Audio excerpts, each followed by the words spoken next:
In Greece, the third and final attempt to form a coalition government has collapsed as the country is struggling with fierce austerity to escape a default.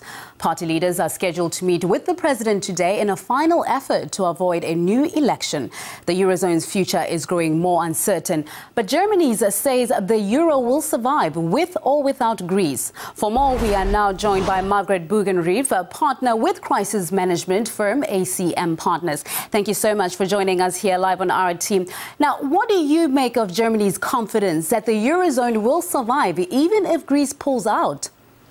Well, I think what's interesting about that is more than just looking at their confidence. I think you have to look at the message that they're sending the markets. What they're basically trying to tell the world, the markets generally, is that, look, if Greece doesn't agree to these austerity measures or continue to fulfill them, that, the austerity measures that we put in place for the second bailout, then we are more than comfortable allowing Greece to fail. I think what's really interesting about the Greek elections, and I do think that there will be a second round of elections, is that they're really reflecting the conflicted nature of Greece. So Greece both wants to benefit from the membership of the euro and also doesn't want to pay the price for not playing by the euro's rules. And finally, if you look at the ascension of the Golden Dawn, I think it's really interesting that Greece is also isolating itself from Europe. So I think, honestly, the past few weeks and months, Germany's taken a look at both the political and economic situation in Greece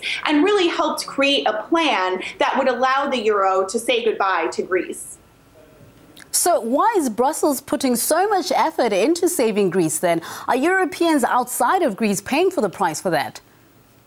I think actually the world will ultimately pay the price for this European Union experiment. So let's take a look at the numbers. If Greece exits the euro, which is frankly what I think is ultimately going to happen, the Greek banking system fails. By definition, it just does. It has to start over. The Greek banking system right now owes almost approximately €1 billion to global banks around the world. More importantly, it owes $30 billion to just European banks alone. Furthermore, the ECB is exposed to a tune of 177 billion euros to the Greek banking system, a system that will fail if Greece ultimately defaults. So what I think you see is happening in Brussels is a combination of both recognizing that economic reality and doing almost anything it can up to a point to make sure that that doesn't happen, and also attempting to ensure that the European Union does remain complete. I mean, if you think about it politically, the European Union was a fantastic and idealistic idea.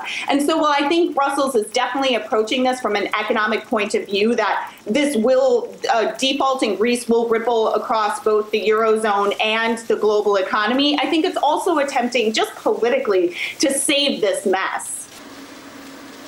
Now, you talked about there's a possibility that Greece will go into those elections.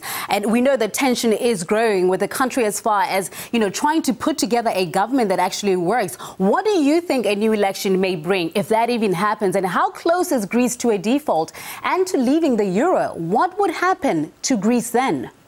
So let's take a look first at the election. I do think that a new election will occur in mid-June. Things are simply too tense, and the conversations have simply veered too far off course for these elections not to happen. I think you're going to see Greece further entrenching, like I said, in both isolationist and non-austere positions. So I think you're actually going to see, moving into the will Greece default, I actually think you're going to see Greece entering into an even more politically unviable situation. I think you'll see further isolationism, and I think you'll see a further push toward anti-austerity measures. I mean, Greeks are beginning to wonder, what are we paying for? Finally, I think, like I said, you will see this ripple across the Greek economy. I mean, a stat that I found incredibly interesting is for every percentage of Eurozone growth that the Greece default causes, the global economy will lose $100 billion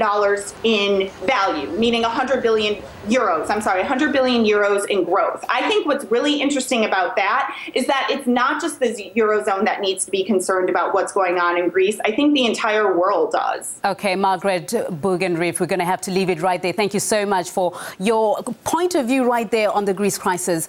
Margaret Bugenrif is the partner with crisis management firm ACM Partners.